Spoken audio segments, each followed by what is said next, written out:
पवारांची भेट घ्यायला जात आहेत, पाठिंबा दर्शवतात. नेमक्या काय भावना आहेत त्याच्या मागे? त्यांचं आंदोलन उभं राहतंय, सरकार त्याकडे दुर्लक्ष करतंय. नाही, मी कोल्हापूरला चाललोय.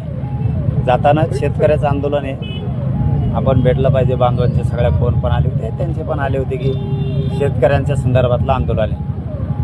शेतकऱ्याच्या संदर्भातलं आंदोलन आहे म्हणून चाललो भेट द्यायला. काय पाठिंबा असणार आहे त्या आंदोलनाला, का नेमकी सदिच्छा भेट असणार आहे, काय असणार आहे, कुठल्या उद्देशाने भेट घेत आहे? हे बघा, शेतकरी म्हणल्याच्या नंतर आपण शेतकऱ्यांचे लेकरं आहे. आंदोलन कोणाचंही असो, आपण त्याच्यात सहभागी असलं पाहिजे. मग त्याच्यात ते भाजप असो, शिवसेना असो, काँग्रेस असो, राष्ट्रवादी असो, विषय शेतकरी आंदोलनाचा आहे. आणि मी योगायोगानं कोल्हापूरला चाललो गॅजेटच्या संदर्भात कोल्हापूरच्या. तर त्या निमित्तानं ते रस्त्यामध्ये आंदोलन, तर आपण भेटलं पाहिजे. तर सरकार त्यांच्या आंदोलनाकडे ज्या त्यांच्या मागण्या आहेत त्याची पूर्तता करत नाही, कमी पडतं. नाही, आता ते तिथं गेल्यावर लक्षात येईन. आता काय सरकार लक्ष देतंय नाही, त्यांना बोललंय नाही बोललंय, मला त्यातलं काहीच माहीत नाही. प्रशासनामार्फत एक मोठ्या कारवाया राज्यात केल्या जातात, त्याच्यात मुंडेंचा खूप मोठा प्रमुख आहे. काय सगळ्या त्या आंदोलनात त्याच्या कारवायाकडे कसं पाहता, काय समर्थन असतं? नाही, चांगलं आहे ते. या तुकाराम मुंडे साहेबांनी जे धडकेबाज कारभार सुरू केला आहे, अरे ते चांगलं आहे ना.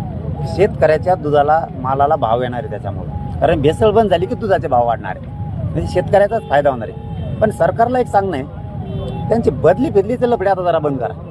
तिथं राहू दे जरा, त्यांना जरा बऱ्याच दिवस राहील ना, भेसळ करणारा नीट करतील ते. पुन्हा त्यांची बदली करायच्या भानगडीत पडू नका. नाही, सरकारच्या मागं लागा बरं का मी, तुम्ही जर त्याच्या बदलीच्या भानगडीत पडले. काय नेमकी भूमिका पुढच्या आंदोलनाची त्याच्यातून ठरणार आहे? मला नाही वाटत आता सरकार आंदोलन करू दे, मला वाटत नाही असं. कारण ते आता मला वाटतं 22 तारखेला सातारा संस्थांच्या गॅजेटेअरवरती अहवाल मागवला आहे, त्याच्यावरती चर्चा करतील. आणि कोल्हापूर संस्थांचं गॅजेटेअर सुद्धा येईल. श्रीमंत शिवराजे महाराज साहेबांचंही म्हणणं होतं की हे गॅजेट गेलंच पाहिजे. मग मी भेटीलाच त्यांच्या चाललो आहे, गॅजेटविषयी चर्चा करणार कोल्हापूरच्या. आणि तिथून पुढं सातारा संस्थान, कोल्हापूरचं आणि हैदराबादचं गॅजेटेअर याच्या प्रमाणपत्राविषयी आता 22 तारखेपासून काय सरकार प्रक्रिया करते ते बघणार आहे. पण मी खात्रीनं सांगतो, मला नाही वाटत मराठ्यांच्या संदर्भात आता सरकार आंदोलन करण्याची वेळ येऊ दे. सरकार सकारात्मक आहे, सरकार थोडक्यात. हो हो, सध्या तरी आहे. ते सकारात्मक नसलं तर आपण सुरू केलंच त्यांच्या मागे.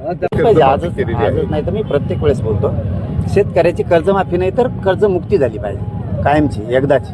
म्हणजे काय होईल की त्यांना वारंवार आत्महत्या करण्याची वेळ येणार नाही. तुम्ही एकदाच कर्जमुक्ती करा आणि शेतीमालाला भाव द्या. पुन्हा कर्जसुद्धा शेतकरी कधी काढणार नाही. हे आजच नाही तर आपण अनेक वर्षापासून बोलतो. आणि आपण तो शेतकऱ्याचा मुद्दा हातात घेणार आहेत ना, परंतु आरक्षणाचा विषय संपल्याच्या नंतर.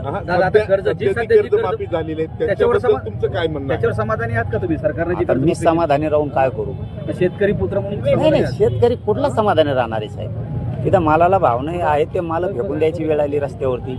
अनेक निकष नाही लावले असतील, ते तेवढे कलाकार आहेत. ते थोडंच काही पोचू देणार नाहीत, एवढे कलाकार ते आहेत. परंतु तितक्याच ताकदीने शेतकऱ्याने पण उठलं पाहिजे, त्याच ताकदीने शेतकऱ्याने सुद्धा उठलं पाहिजे. मी ते शेतकरी आंदोलन आहे म्हणून जाता जाता पंढरपूरला भेटतो. माझी तर मुक्तीच आहे, कर्ज मुक्तीच पाहिजे, त्या माफीनं काहीच होत नाही. मग निकष आले, पुन्हा निकष आले आणि जे पैसे फेडतेत त्यांचा प्रॉब्लेम होऊन चालला. याच्यात ज्यांनी कर्ज घेतलंय कधी फेडलं नाही त्यांना माफ व्हायला लागले. काही शेतकरी असे आहेत की ते सातत्यानं कर्ज घेऊन फेडतायत.